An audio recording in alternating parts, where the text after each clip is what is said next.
Senhor Jesus, unindo-nos em prece, nós te rogamos o amparo, o auxílio, a orientação, a presença dos amigos e benfeitores espirituais que tanto têm se empenhado conosco nestas tarefas que temos tido a oportunidade de participar. Mais uma vez, Senhor, reunimos-nos para o estudo do Teu Evangelho, baseado em uma perspectiva que a doutrina dos Espíritos nos apresenta como sendo uma opção segura para o nosso caminho. Por isso, Senhor, rogamos a inspiração, a intuição, para que as nossas colocações estejam baseadas nas Tuas orientações, no Teu Evangelho. Ampara, Senhor, as famílias que aqui estão representadas e nos dê condições de alcançarmos níveis de entendimento superiores às nossas capacidades, para que assim, mestre, amigo, possamos usufruir melhor destes momentos. Nós te pedimos pela instituição que nos acolhe, por todos aqueles que cooperam aqui neste ambiente. Estejam eles conosco no plano físico e também por todos aqueles que nos amparam no plano espiritual. Senhor, te rogamos que ao nos aproximarmos do momento de interromper o nosso estudo, o nosso encontro, a nossa tarefa, que possamos guardar em nossos corações a paz e a serenidade. Por tudo isso, Senhor, nós te agradecemos e mais uma vez te rogamos, sê conosco, amigo e mestre, hoje e sempre. Que assim seja, graças a Deus.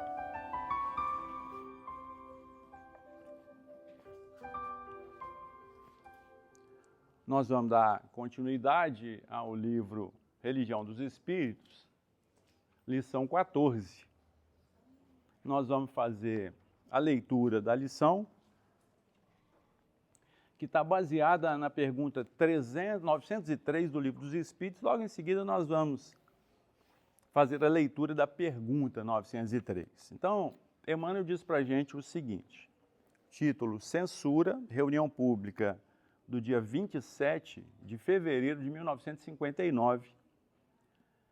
E Emmanuel diz assim para a gente: imagina-te aplicando vasta porção de borralho sobre a plantação nascente, da qual esperas colheita farta. Servindo líquido antisséptico na água destinada àqueles cuja sede te propões extinguir. Misturando certa quantidade de cal bruta à refeição do companheiro de quem desejas matar a fome. Deitando fel na iguaria endereçada ao vizinho, a quem almejas agradar, ou vestindo alguém com determinada peça forrada com alfinetes espetantes, e compreenderá certamente o que seja a prática da censura incorporada ao teu propósito de servir. A pergunta do Livro dos Espíritos, que nos deu a oportunidade dessa mensagem de Emmanuel, é a de número 903, livro 3º, capítulo 12, Perfeição Moral. Kardec pergunta o seguinte: incorre em culpa a pessoa que estuda os defeitos alheios? Tem nada a ver com a gente, não. Não precisa. Então, Kardec, não sei por que ele pergunta isso, eu acredito que ele devia estar fazendo algumas observações lá naquele momento. Os amigos espirituais dizem o seguinte: se for para criticar e divulgar, incorrerá em grande culpa, porque será faltar com a caridade. Mas, se o fizer para daí tirar algum proveito para evitá-los, tal estudo poderá ter alguma utilidade. Não se deve esquecer, porém, de que a indulgência para com os defeitos alheios é uma das virtudes que fazem parte da caridade. Antes de censurardes as imperfeições dos outros, vede se não poderão dizer o mesmo a vosso respeito. Tratai, pois, de possuir as qualidades opostas aos defeitos que criticais nos semelhantes. Esse é o meio de vos tornardes superiores a eles. Se os censurais por serem avarentos, sede generosos.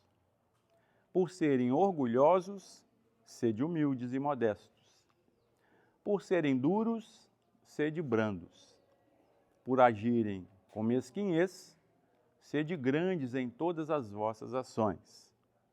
Em suma, procedei de forma que não vos possam ser aplicadas estas palavras de Jesus. Vedes o arqueiro no olho do vizinho e não enxergais a trave no vosso. A gente pode, então, perceber que a doutrina dos Espíritos busca no Evangelho de Jesus a possibilidade de nos trazer um entendimento diferente daquele que muitas vezes nos trouxe até este ambiente aqui. Porque era muito comum nós deixarmos as interpretações em função de outras pessoas. E o nosso empenho, então, seria de sermos bons copiadores. Se deu certo na vida dele, eu copio e vai dar certo na minha vida. Porém, a nossa visão de mundo é uma visão real dentro de uma experiência adquirida por nós. Não tem absolutamente nada a ver com a experiência do outro. O que pode ser muito bom para alguém pode ser desastroso na minha vida. E aí o Evangelho fala que muitas vezes nós temos inveja de um sorriso que nós não imaginamos o que custa aquele sorriso. Muitas vezes nós visualizamos alguém que se aparenta como pessoa feliz e invejamos aquele quadro sem sabermos o que está por trás daquela felicidade. Quando o texto nos apresenta este título, censuras, a gente percebe que é natural a nossa vontade de corrigir o mundo. Isso é natural. Mas corrigir o mundo como? Existe um procedimento básico? Na nossa intimidade, sim. Nós baseamos-nos no nosso comportamento. E toda a verdade que você tem está dentro de você. E toda avaliação que você faz da vida do outro é a sua verdade. Não tem absolutamente nada a ver com a capacidade do outro. Então, na explanação do Livro dos Espíritos, ele fala assim para a gente: poxa, se você está avaliando a vida de alguém, que seja para você avaliar e tirar desta avaliação conceitos diferentes para a sua experiência.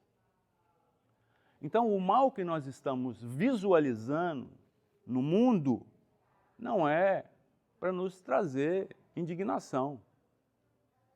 É para nos trazer, por oportunidade de superação. quando eu observo a maldade do outro, eu tenho que me sentir muito à vontade no ambiente que eu estou situado, se eu já não faço parte daquele grupo. Mas eu não tenho condição de avaliar a história daquele grupo. E aí eu tenho que acreditar que dentro da minha capacidade de entendimento, aquele grupo está aqui para nos trazer algumas informações.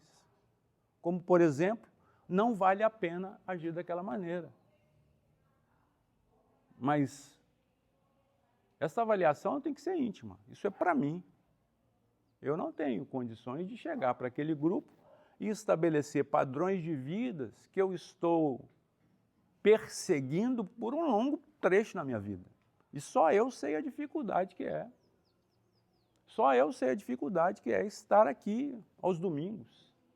Só eu sei que tenho que abrir mão de alguns prazeres. Agora, eu não posso acreditar que isso é só na minha vida. Então, eu saí da minha casa, a minha esposa está faxinando a casa porque a gente está em obras. E, por favor, não me pergunte até quando, que eu não sei. Obra é um negócio que só tem data para começar. Só Deus sabe quando isso vai terminar. E está lá. Então, eu falei para ela, olha, deixa o mais pesado para quando eu voltar. E aí ela vai me explicar, mas eu não tenho tempo agora para explicação. Eu falei, não, pode fazer o que você achar melhor. Porque quando eu chegar, eu faço aquilo que tiver que fazer. Então, eu chego. Eu não estou chegando no meu ambiente para avaliar o que a minha esposa fez. Então, quando eu tenho dificuldade no relacionamento, eu tenho que, muitas vezes, entender qual é o meu papel dentro daquele ambiente de relações. Quem é você na ordem do dia? Você é o marido, você é o pai, você é o dono do ambiente, você é o gerenciador das tarefas, você é o diretor, porque muitas vezes você está dentro de um ambiente, você está se vestindo com uma capa que você poderia tirar. Você é o pai, você é o marido. Muitas vezes você está agindo como gerente. Você está corrigindo ações que são dos outros e que eles precisam errar para adquirir as experiências que eu tenho hoje, que você tem agora. Você teve que errar. Então, está faltando um pouquinho de gerenciamento das nossas atividades para que a gente possa viver feliz no ambiente que nós estamos instalados agora. Para nós não criarmos mais conflitos para administrarmos no plano espiritual. Porque aí nós vamos dar problema, trabalho para quem está aqui, para desobsidiar você, que é espírita, está tendo uma oportunidade de conhecimento de verdades atuais e vai para o plano espiritual iludido. Porque você vem para cá e aí quer viver uma vida espiritual, estando encarnado, sofre. Vai para o plano espiritual querendo viver uma vida angelical, estando ainda cheio de débitos, sofre. Então a sua vida fica resumida em sofrimento. Sofre lá, sofre aqui. Aí é expiação pura. Só expia, só expia. Vai lá, Marco. Memória do suicida, como o cara vai corrigir as pessoas, ele mostra o currículo dele, a ficha corrida. Ele fala, eu errei, isso aí, eu fiz a mesma coisa que você. Mas o cara, até para corrigir a pessoa, ele tem a gentileza de mostrar assim, ó, eu fiz isso. Eu sei que eu não estaria, E isso é tão interessante, Marcos, porque, sabe, não é tão simples, gente. Nós estamos tentando mudar, são estruturas milenárias. Você não acordou com o que você é, você trabalhou para você ser o que você é. Agora, em função de uma ideia nova de futuro, você começa a sofrer pelo que você foi, mas aí a doutrina espírita não está fazendo o efeito na sua vida que tem que fazer. Porque Jesus promete para a gente um consolador prometido. Ele fala assim, eu vou mandar para você um consolador, porque ele vai explicar para você o que você não tem condição de entender agora. Aí nós estamos em 2025, lendo o Evangelho, dando uma interpretação atemporal no Evangelho e voltando para o passado para sofrer na atualidade. Para mim, para a minha vida, isso não cola. Não cola. Porque a minha oportunidade de ser feliz com vocês é aqui agora. Então, muitas vezes, quando eu falo, aqui eu me sinto feliz, aqui eu me completo, aqui eu abasteço as minhas energias para eu dar conta dos desafios lá fora. Eu não sei o que você pensa, mas isso não é problema meu. O meu problema é vivenciar isso de maneira real, porque essa é a minha vida. A minha vida é real. Então, quando eu percebo esse título, censura, eu entendo que é, para mim, uma chamada. Toma cuidado com o que você está aprendendo para você aplicar na sua vida. Seu vizinho não tem absolutamente nada a ver com isso. A sua esposa não tem absolutamente nada a ver com isso. Seus filhos não têm absolutamente nada a ver com isso, porque eles terão que fazer as escolhas próprias. Eu não sou o censor da vida de absolutamente ninguém. A única vida que está ao meu alcance de censurar é aquela vida que, quando eu chego perto do espelho, eu vejo o reflexo do outro lado. Esse sim eu posso censurar. Esse sim eu posso chamar a atenção. Falar, amigo, você pregou ontem isso, você vai fazer isso agora? Toma cuidado, porque vai ter uma incoerência aí que vai te trazer dificuldades para ser feliz. Só isso. Porque aquele Deus que me mostraram no passado, na minha intimidade atual, já não existe mais. Aquele inferno que me apresentaram no passado, na minha intimidade atual, já não existe mais. Aquele umbral que, quando eu comecei a estudar a doutrina espírita, fazia parte dos temores da minha intimidade, hoje não existe mais. Eu literalmente não tenho o menor receio de passar para o plano espiritual. Porque se eu estou aqui sem saber de nada do meu passado, delituoso, porque eu não vim da angelitude, estou aqui hoje sendo feliz, me realizando com vocês, eu tenho que acreditar que o meu futuro é muito melhor. E se você está comigo aqui, eu tenho que acreditar que o seu também vai ser. Augusto, mas e as dificuldades que a gente tem enfrentado? Bom, então eu vou buscar no Evangelho uma proposta de ilustração daquilo que Jesus nos propunha há 2000 e poucos anos atrás e o que ele nos propõe hoje. Aí, muito é dos evangelistas, mas eu vou dar a minha contribuição. Então, muito vai ser meu também, do meu entendimento atual. E vocês vão me desculpar a pretensão, mas eu vou pedir para que os amigos espirituais me proporcionem um entendimento ao nível que Jesus nos falou há 2025 anos atrás. E acredito eu que, se bobeasse, eu estava lá muitas vezes para condenar o que ele estava fazendo. Por isso eu estou hoje aqui falando dele. Então, não existe acaso não. Existe o resultado das suas próprias obras. Eu escolhi a passagem que está no Evangelho de Marcos, está no capítulo 10, a partir do versículo 46. Tem o subtítulo de O Cego de Jericó. Marcos narra da seguinte forma: Depois foram para Jericó. E saindo ele de Jericó com os seus discípulos e uma grande multidão, Bartimeu, o cego, filho de Timeu, estava sentado junto do caminho, mendigando. E ouvindo que era Jesus de Nazaré, começou a clamar e a dizer: Jesus, filho de Davi, tem misericórdia de mim. E muitos o repreendiam para que se calasse, mas ele clamava cada vez mais: Filho de Davi, tem misericórdia de mim. E Jesus, parando, disse que o chamassem. E o chamaram, e chamaram o cego, dizendo-lhe: tem bom ânimo, levanta-te, que ele te chama. E ele, lançando de si a sua capa, levantou-se e foi ter com Jesus.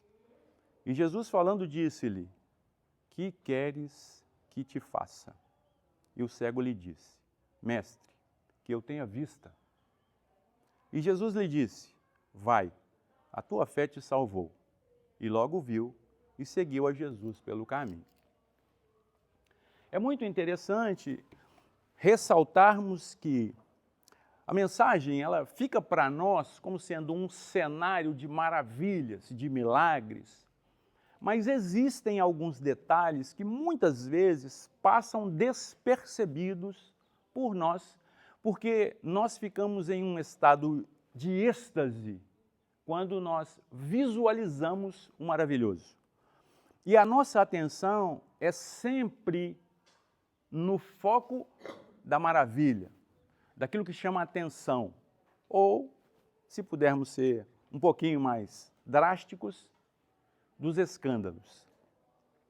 Então, a gente percebe que o evangelista, ele dá as características do cego. Não era um cego comum. Esse cego, ele tinha uma identidade. Mas quem era esse cego? Era Bartimeu, filho de Timeu. Ele tinha nome e ele tinha um currículo. Mas que engraçado, se esse cara estava sentado lá no caminho, esse cara devia ser um cara comum, um cara qualquer, um mendigo qualquer, mas não era. Tinha alguma coisa diferente nele. E o que era diferente nele? Muitas vezes, a persistência. Era alguém que não tinha a bênção da visão que nós temos. Era um cara que não tinha profissão, porque o texto relata que ele mendigava. Era um cara que nós poderíamos falar que era um cara infeliz, em função da condição física dele, porém, ele estava ali naquele ambiente buscando algo.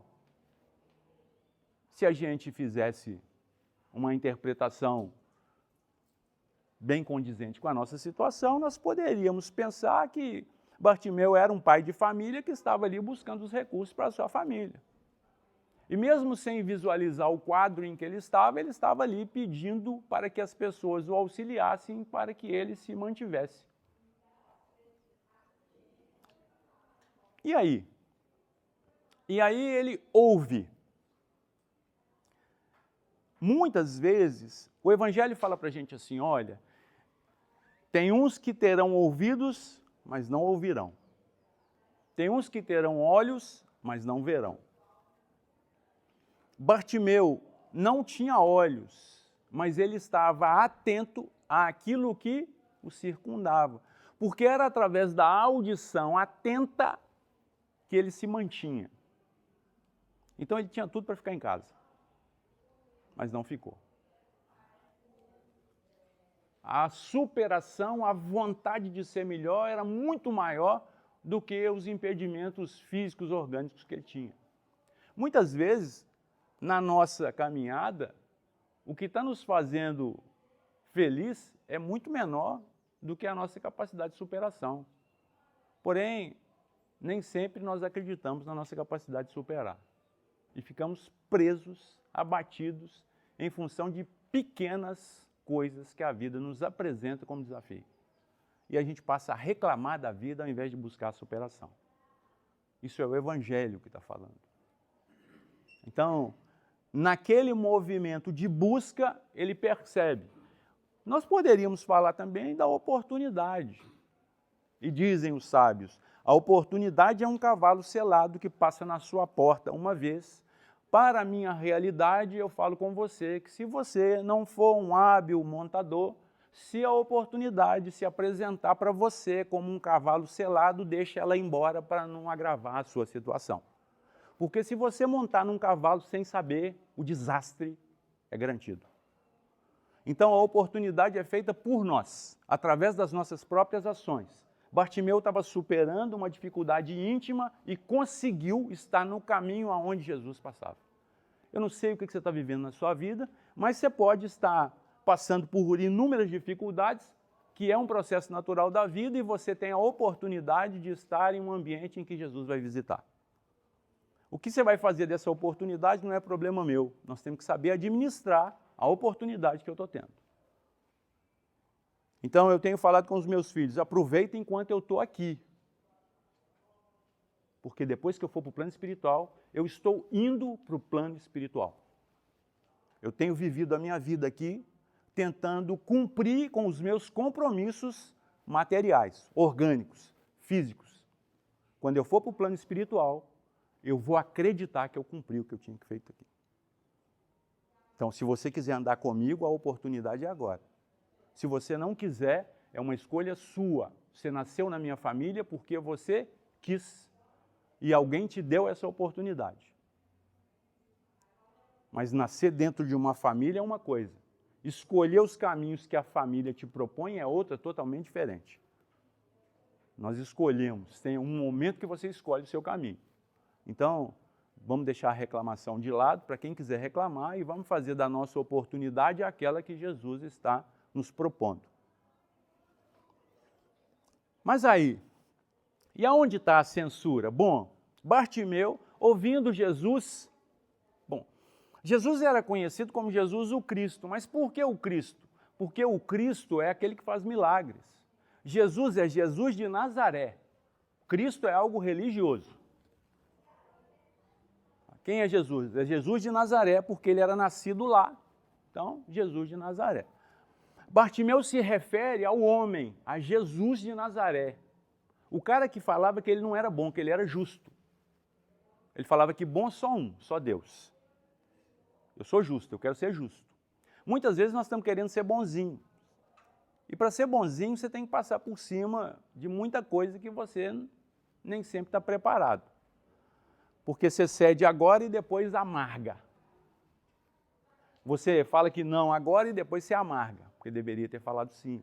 Então, isso é a nossa vida, né? Quem dera se a gente tivesse todas as certezas que a vida pudesse nos apresentar. Nós estamos longe disso. Portanto, a gente vai percebendo que esta passagem é uma passagem que fala da censura. Mas que censura é essa? Quando Bartimeu percebe que Jesus está se aproximando, ele começa a gritar, literalmente. Porque Jesus vinha com os seus discípulos e com uma multidão. Mas que multidão era essa? Hoje nós sabemos que devia ter um monte de curioso ali. Primeiro o cara desacredita em você, mas está ali do seu lado muitas vezes para ver a sua falência. E rindo. Então, até o sorriso você tem que saber avaliar. Você tem que saber avaliar quem está do seu lado. Se vale a pena caminhar com essa pessoa. Então, ser bom não é ser tolo.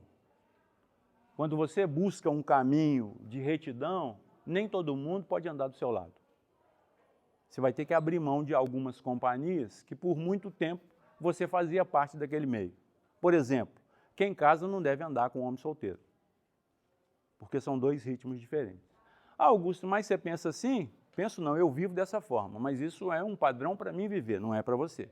Se você quiser continuando no mesmo ritmo, quem sabe daqui a 30 anos você vai me falar assim, Augusto, você estava enganado, deu certo. E eu vou bater palmas. Mas para mim, eu tive que abrir mão, porque o meu objetivo era outro. O objetivo de um homem casado é constituir família, cuidar dos filhos, cuidar da esposa. E eu tenho que falar com vocês, isso dá um trabalho danado. Para quem não casou ainda, não estou desanimando ninguém não, mas dá trabalho. Cuidar da esposa é um negócio que dá muito trabalho. E muitas vezes a sua esposa não está muito satisfeita, está faltando cuidar do seu. O problema não está com ela não, cuidado com isso. O problema está com você. Você está no foco diferente. Em Gênesis, quando Deus está criando o mundo, cria tudo primeiro. Cria as árvores, a água, o sol, divide o sol da noite, cria os animais, cria o homem para dominar sobre os animais, mas ele percebeu que o homem estava ficando solitário. E o homem sozinho só pensa no que não presta. Aí ele falou assim, você está sozinho demais? Não vou falar o que o pastor Cláudio falou, porque o pastor falou, Cláudio, que o homem estava muito felizão, né? Adão, felizão. E aí cria a esposa. E aí cria a mulher, para viver em conjunto. E é um conjunto que funciona, que dá certo. Graças a Deus, Deus teve essa brilhante ideia de colocar a mulher no mundo. Senão o mundo seria preto e branco, um trem sem colorido, sem sal.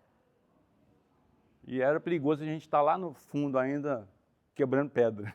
Porque quem põe a gente para frente são as mulheres. Porque não dá sossego, 1 minuto. Quando você pensa que você conquistou e agora eu vou relaxar, não, ela está pensando no próximo passo, no próximo passo. Então, graças a Deus por isso. Mas você tem que aprender. Então, quando Bartimeu começa a gritar, quem está do lado fala, pô, cala a boca, rapaz. Você está gritando demais, cala a boca. Isso chama-se censura. Censurando um ato que para ele era importante. Cuidado com os censores da sua vida. Que muitas vezes, quando você levanta no domingo, fala, eu não acredito que você está indo. É interessante a gente entender que Bartimeu não perde tempo para discutir com os censores. Nós perdemos. Nós gostamos de explicar por que estou indo. Ah, você vai perder, você vai ver. Você não vai ver nada, porque você não tem condição de ver, quem vai ver sou eu.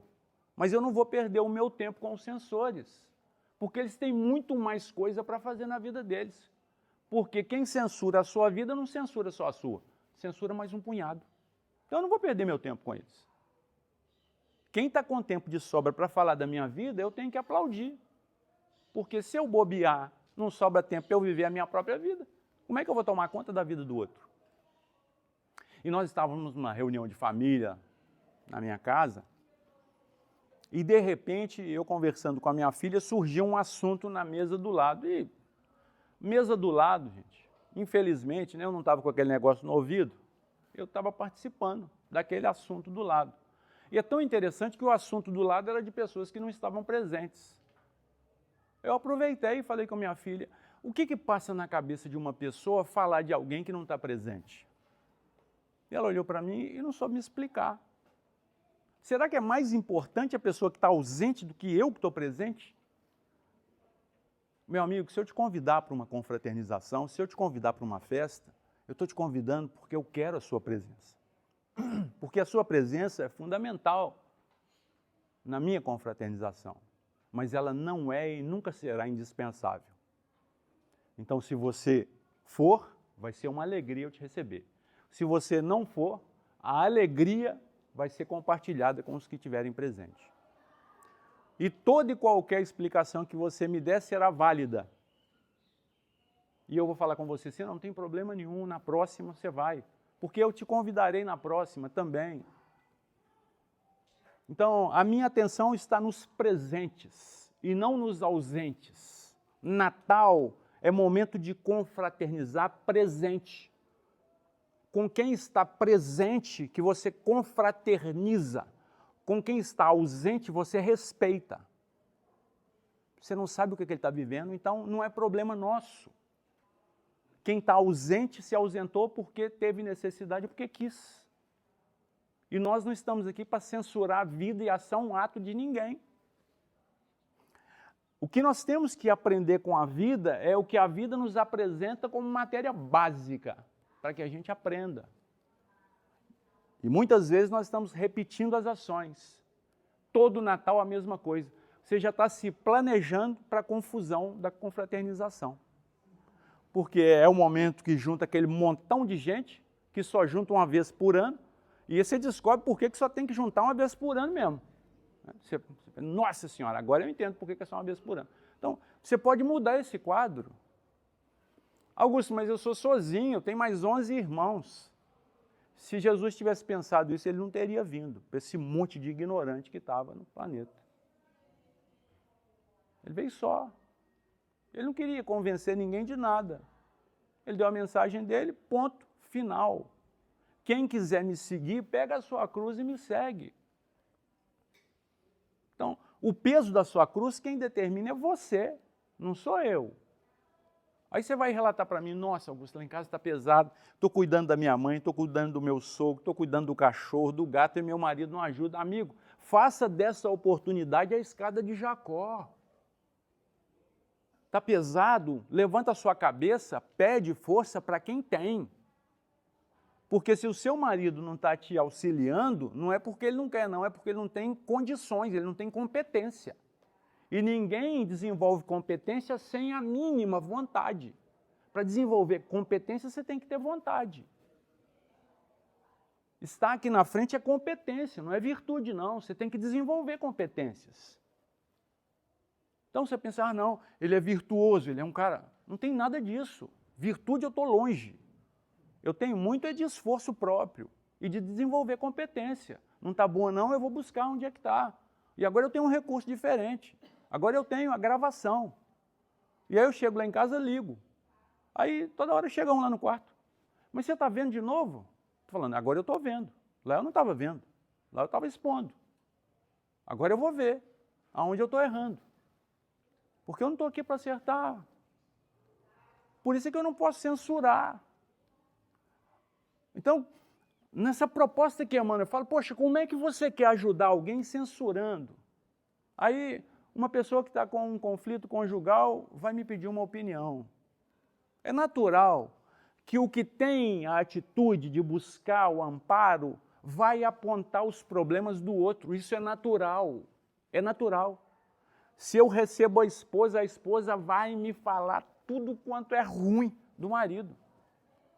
Eu falei, não me ajuda em nada, não está presente em casa. Se está acontecendo na sua vida, eu não sei não, mas isso é muito comum. É comum. Receber como sendo algo normal, aí é por você. Eu não acho que isso é normal, mas é comum. Então, quando eu vou falar, eu estou falando para quem está buscando a orientação, eu não estou falando para o ausente. Então, a minha orientação é para quem está presente. O Evangelho é para nós que estamos presentes. Por isso o presente. O presente de Deus é a nossa vida, é o nosso momento atual. Quando Bartimeu começa a gritar, falando, Jesus, Jesus, assim, e todo mundo fala para ele, cala a boca. Ele fala, filho de Davi. Quando ele fala de filho de Davi, né, chama a atenção de Jesus, por quê? Alguém que está identificado no trecho, no tema, e identifica quem está passando. Ele sabia a origem de Jesus. Ele era cego, mas ele não era tolo. Eu sou espírita, mas eu não sou tolo. Não sou bobo. Não, eu não vou fazer de bobo para viver mais, eu já fiz muito tempo. Agora a carinha de bobo, o jeitinho de andar, isso aí, eu sou mineiro, não me incomoda de jeito nenhum. Né? Então hoje em dia eu prefiro ser tolo do que passar alguém para trás. Então isso é natural, mas é opção. Aí você me pergunta, Augusto, mas será? Ele me deu prejuízo, eu vou acioná-lo na justiça, o que você acha? Eu não acho nada.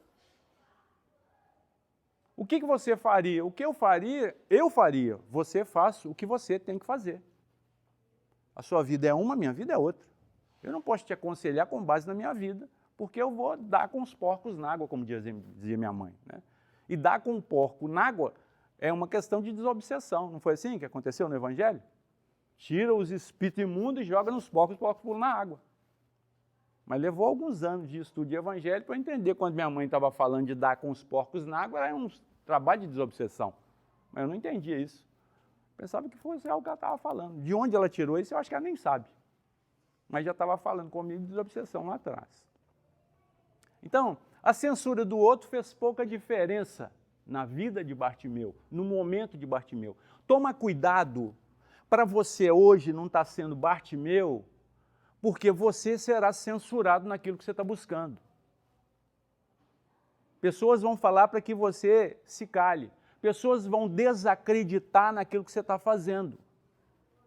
Quando eu cheguei na minha casa, numa reunião de família, e que o meu copo já estava reservado, não é assim? Então, a pessoa me ofereceu o copo, eu falei assim, não, eu não bebo mais.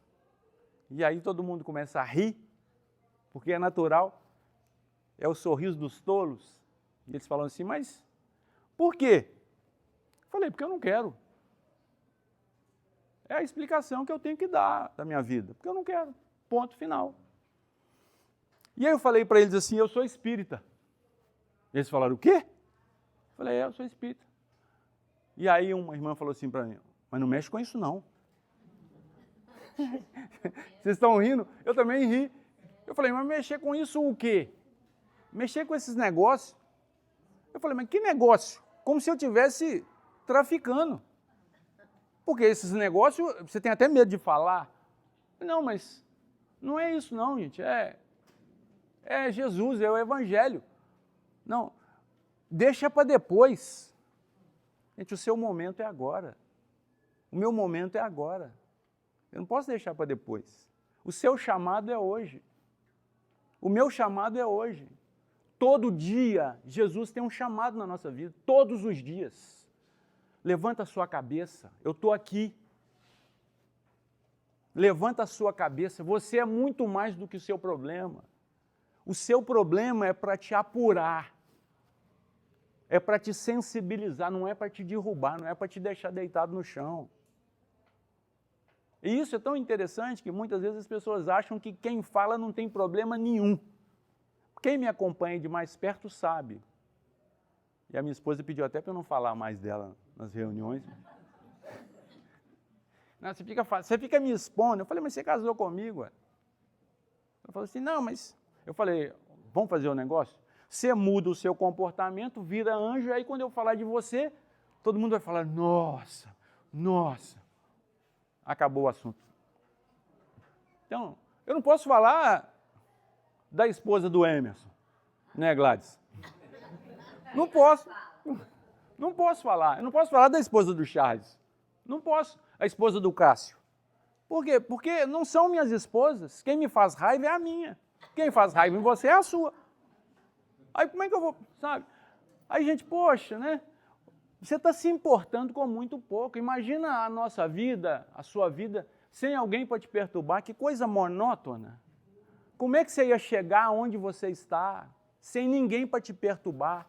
Imagina um negócio desse.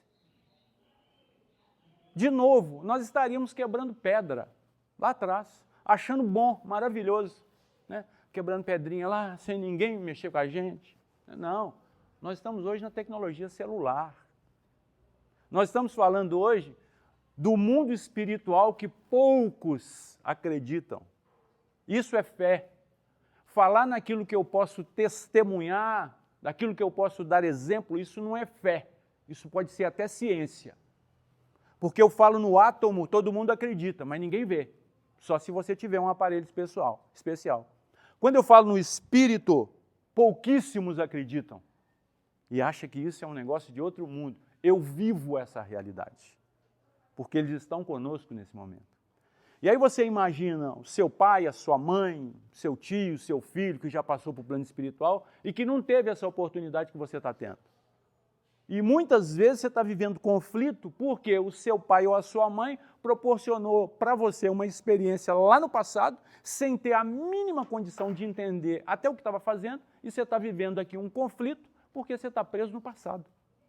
A nossa projeção é futurista. Os nossos enganos, os nossos erros, fazem parte da nossa história, por isso é que eu conto. E não tenho a mínima vergonha. Graças a Deus. Sou uma pessoa comum. Ontem eu estava numa celebração, e aí eu terminei a celebração, me sentei na mesa e fui confraternizar com as pessoas. Sempre tem alguém que te conhece, aí a pessoa chegou, eu me levantei, e ele falou, parabéns, pastor. Estava com o evangelho, eu estava celebrando, e aí eu olhei para ele e falei com ele, cara, né? O evangélico, a denominação que eles dão para o expositor é pastor. O católico que celebra a denominação que eles dão para ele é padre. Eu sou um pastor espírita. Ele falou comigo, eu sei. Eu vejo você lá no Lafran. Então, ele estava me sacaneando de uma maneira legal. Sabe? Ele e a esposa. Então, você vai entendendo a dinâmica, você vai criando laços de afinidade. Aí eu pergunto você, será que você vai passar para o plano espiritual e não vai encontrar ninguém? Isso é muito irreal. Não dá para... Eu não posso entender que alguém que esteja no nosso mundo não tenha feito bem para uma pessoa. Mesmo que seja aquela moeda que você deu, né, de olho virado, de cara virado, porque o cara estava com a mão tão suja que você ficou até com medo de se contaminar. Ninguém me contou essa passagem, não. Eu estou falando de experiência própria, tá bom? Então você pensa que eu te vi fazendo isso? Não, isso é da minha vida, na minha vida. E já contei que certa feita, eu chegando para uma exposição numa casa espírita, tinha um cara sentado lá, não era Bartimeu, mas era um mendigo, estava imundo, e ele me pediu um dinheiro, eu não tinha o dinheiro. E na hora que ele estendeu a mão para pegar na minha mão, eu não tive coragem de pegar na mão dele. Isso é o espírita que estava pregando lá atrás. Então, é muito pouca fé, muito pouca fé. E não tenho o menor constrangimento de contar isso. Mas eu não estou falando da vida de ninguém, estou falando da minha, que tem que ser superação em cima de superação. Quando Jesus ouve a proposta de Bartimeu, ele para. Jesus tinha uma finalidade, um objetivo, e não era Bartimeu. Não era. Ele tinha outras intenções. Muitas vezes Jesus presta atenção na sua vida porque você o convoca de maneira diferente. O seu comportamento fala muito mais do que as suas palavras. Então, muitas vezes, uma mudança de comportamento, você chama a atenção para o plano espiritual. A gente gosta de falar em Jesus porque nós temos que acreditar que Jesus tem os seus emissários, tem os seus discípulos, tem os seus companheiros. Como ele tinha 12 lá atrás, hoje eu acredito que ele deve ter alguns milhões. Porque se eu não acreditar que eu estou nessa linha que vocês estão tentando seguir, eu vou desistir da minha tarefa. Ah, mas aí você pensa assim, poxa, esse cara é pretensioso, sou mesmo. Não é de graça que eu me esforço, que eu me empenho, não. Não é de graça que eu estou aqui, não. Aqui é empenho. Aqui eu não venho para transformar a vida de ninguém. Eu venho para dar uma mensagem. A vida que eu estou transformando é a minha. E se você está nesse ambiente, se você está me ouvindo lá da internet, a sua intenção tem que ser a transformação da sua vida. O objetivo maior na sua vida é a sua vida. Então não confunda as coisas, não. Eu tenho que entender que nós somos os continuadores de Jesus. Porque você vai ter o seu momento de palestrante, de pastor, de orientador. Porque alguém vai te pedir alguma informação. E nesse momento, se você esquecer a sua vida e falar de Jesus, você deu o seu testemunho. E os amigos espirituais sabem que pode acreditar em você porque você é um continuador. E o que nós estamos precisando nesse momento são continuadores, não são místicos. Então, falar de doutrina é para a minha vida. Consolar é Jesus, é o Evangelho. Porque é assim que Jesus trabalha. Quando Jesus para, ele fala, chama esse cara aí. Ele não sabia o nome do Bartimeu. Claro que sabia. Mas Jesus, na sua capacidade de percepção do momento, ele não podia revelar. Chama esse cego aí. Aí vamos imaginar, Jesus era o cara que tinha o conhecimento, que criou, porque foi ele que criou. E aí ele chega na presença de um cego e pergunta para o cego, o que você quer que eu faça? Gente, será que Jesus não estava vendo que o cara era cego? Ah, mas o cara estava mendigando, vai que ele queria outra coisa. Jesus é o Senhor. Mas como é que eu posso imaginar? Imagina um cara que está em um problema, né, de saúde, chega perto de Jesus, Jesus pergunta, o que você quer que eu faça? Então, você vai entendendo a dinâmica. Qual é que é a mensagem que Jesus está mandando para a gente? Olha, não queira adivinhar o que o outro está querendo, não. Pergunta para ele, para você ser pontual, cirúrgico, porque a gente fica adivinhando as coisas. Eu estava vivendo um momento de conflito no meu relacionamento e eu sentei com a minha esposa para colocar algumas coisas no eixo e falei com ela, olha, o meu comportamento é assim porque eu quero que você melhore. Ela virou para mim e falou assim, eu não estou te pedindo isso. Isso é amor. Quem sou eu para presumir o que é melhor para a vida do outro? Que tolice é essa? Porque eu estou vivendo junto, dormindo na mesma cama, compartilhando a mesma mesa? Que tolice é essa? E naquele momento eu senti tanta vergonha da minha arrogância, porque eu estava presumindo que seria melhor para ela, sem que ela tivesse falado, olha, eu quero que você faça isso. Ela não fez isso. E aí eu perguntei, falei, mas o que você quer que eu faça? Ela falou assim, poxa, você era tão carinhoso quando a gente estava namorando. Eu falei, mas ali eu queria te conquistar. Eu ia falar o quê? A minha argumentação foi toda por terra. Eu tinha que falar a verdade. Quando a gente estava namorando, eu estava conquistando ela. E eu tinha um amigo, vou falar que é um amigo, meu dentista, ele falou comigo assim, olha, você está namorando novo, então toda vez que você for encontrar com a sua namorada, leva um agradozinho. Olha, cara, olha o que esse cara foi me falar, isso é porque era amigo. E o que eu fiz? Eu gostava tanto dele que eu passei a fazer isso. Então, 13 anos de namoro, toda vez que eu ia encontrar com ela, mãozinha para trás, para fazer uma surpresa. Depois que casa, ela está esperando o quê? Poxa, ela chegava, ela nem me olhava nos olhos, não, ela já procurava minha mão. Fui eu que acostumei ela dessa forma. E depois que casa, acabou. Poxa, que falta de tato, que falta de sensibilidade.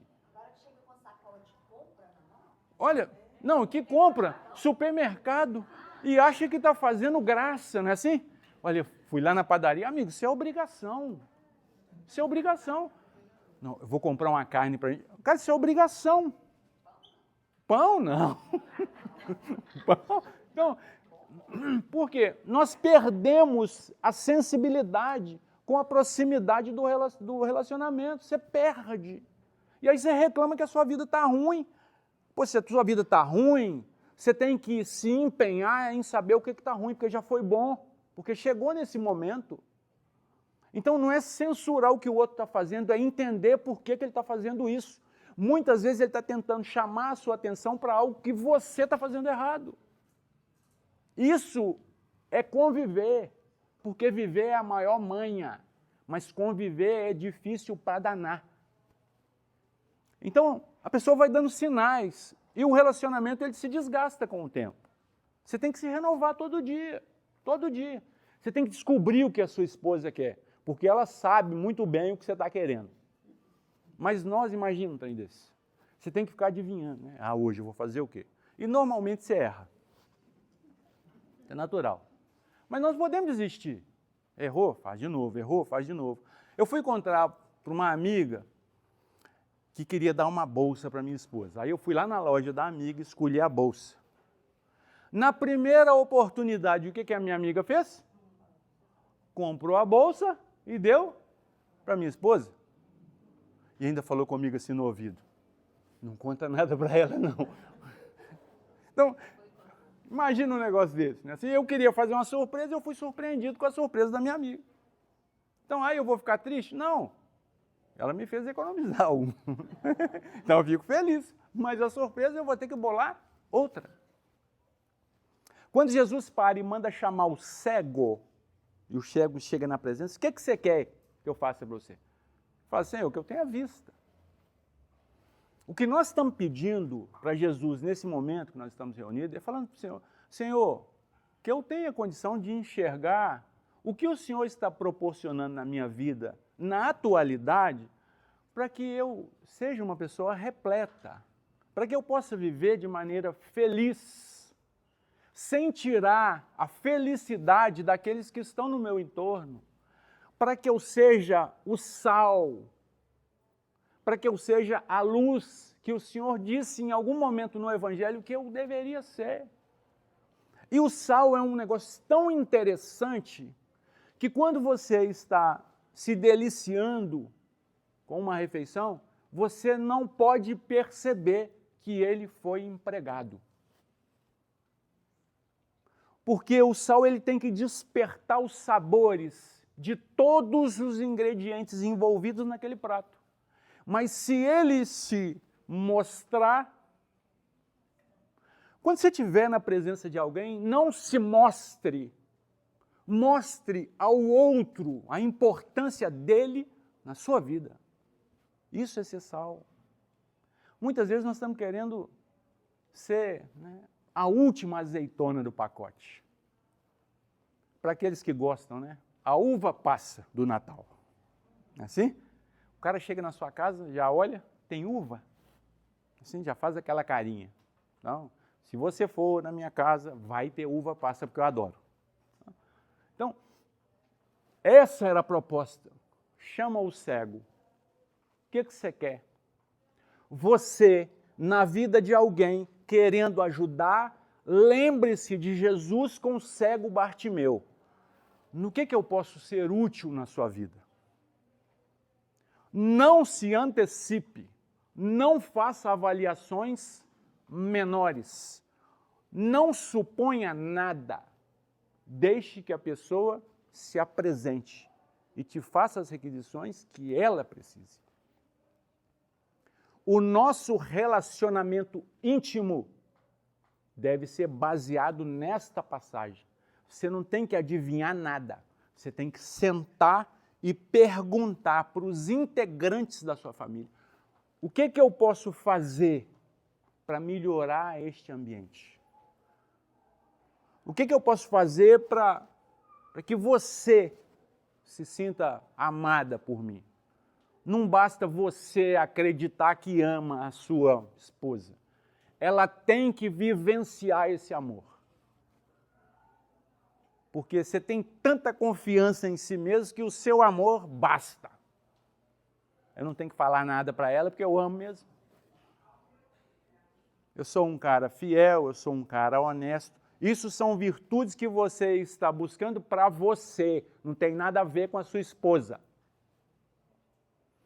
Augusto, mas eu sou um cara fiel, eu sou honesto, pago as contas. Isso são obrigações que você assumiu quando você casou com alguém. Isso não tem nada a ver com amor. Amor é sensibilidade, amor é cuidado, amor é tato. Isso não é só com esposa e marido, não. Isso é com parceiro, com filho. Ah, eu estou dando educação, eu pago a escola, eu pago tudo para aquele menino. Isso não é amor, isso é obrigação. Você quis ter filho, amigão? Se ninguém te falou, eu te falo agora. Tem obrigações com filhos. Isso não tem nada a ver com amor. E a gente confunde as coisas. Acha que por estar cumprindo com as obrigações, já é demonstração de amor. Não é. Não é.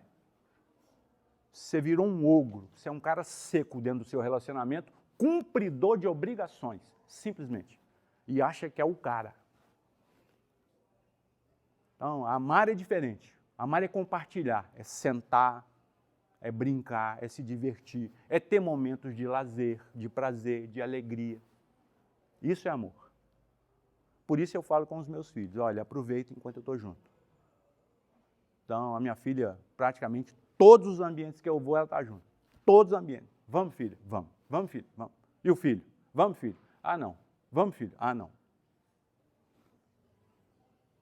Eu não vou amarrar. Eu prego o livre-arbítrio. E eu vivo o livre-arbítrio dentro da minha casa.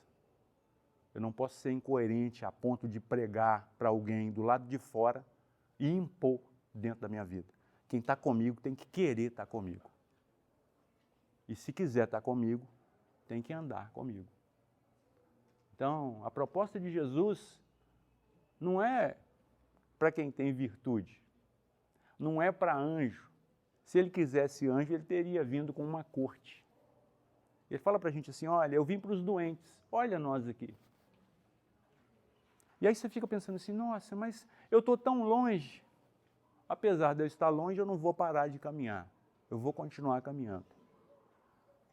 Quando ele veio para construir o nosso planeta, já tinha alguns milênios que ele estava na condição que ele está.